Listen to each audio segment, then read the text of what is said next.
Does Jason Tatum have the chip? Does he have what it takes to be clutch and lead his team to a championship? Well, he's got a lot of good players with him. So, I mean, he can maybe have an off day and somebody can pick up the slack. They are the prohibitive favorites. They should beat Indiana. Pacers, who play better than Miami and Cleveland did, probably win a home game, which is what the Heat and the Cavs didn't do. But you got to like the Celtics in 6. Minnesota-Dallas is a very hard series. I think that's going right down to a 7th game. Irving and Doncic, I like the offense, but I love Minnesota's defense. Tricky to call, but the Celtics should be favored against them with the home court. I would be surprised right now. Now, Denver would have been different, but you have to think the Celtics will win these next 2 series and probably not have to play a game 7. So, does Tatum have to be great to do that? No. They have his good games. They have the occasional bad one, but they're not playing a dominant team. Steph Curry is not on the other side. They got Porzingis. He's got Jaylen Brown. He's got a lot of players. I would be their win. He won't necessarily be great, and the Celtics will probably win these next 2 series without playing a game 7. Who's got the advantage, though, if you look at Rick Carlisle or Joe Mazzulla? Who's the better coach there? Carlisle. I mean, Mazzulla, I'm not in love with. They shoot way too many threes. They're sloppy at home. Last year lost to Miami, which was terrible. Carlisle's a big coach. He's won a championship. Now, listen, Indiana, I don't know how to read this win against the Knicks. Give them credit. They played great on Sunday. They shot 76% in the first quarter. I mean, they scored 1 million points. They played a great game. But the Knicks were unbelievably compromised with injury.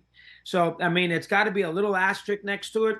But Indiana's done a heck of a job. They've been lucky because obviously no Giannis, and 2 games were missed with Lillard in the Bucks series, and the Knicks were all banged up. But, it's not the Pacers' fault. They go out there and they beat the teams that's in front of them.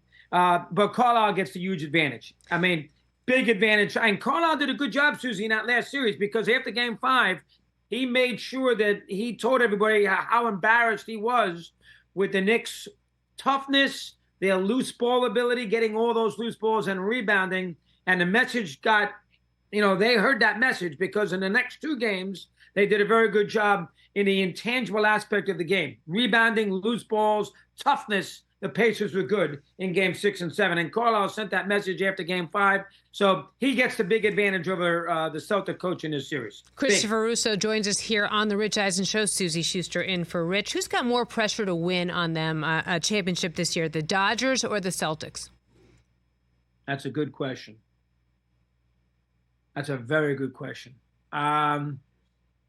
I would say because Ohtani is not pitching, and they got him for a long period of time, and the Celtics are set up, and they've won 1 million championships, and they should win, I would probably say Boston. And baseball is very unpredictable in the postseason because the best team always doesn't win, which is why the postseason in baseball is great because there's no – look at the Diamondbacks last year, look at Texas, all those road wins. Boston is the best team. They should win. That's a very good one, Suzy, but I'll say the Celtics based on the idea that the best team usually wins the series and usually ends up prevailing in the NBA. So I'll say Boston. Catch the Rich Eisen Show every single day on the Roku channel, 12 to 3 Eastern, for free.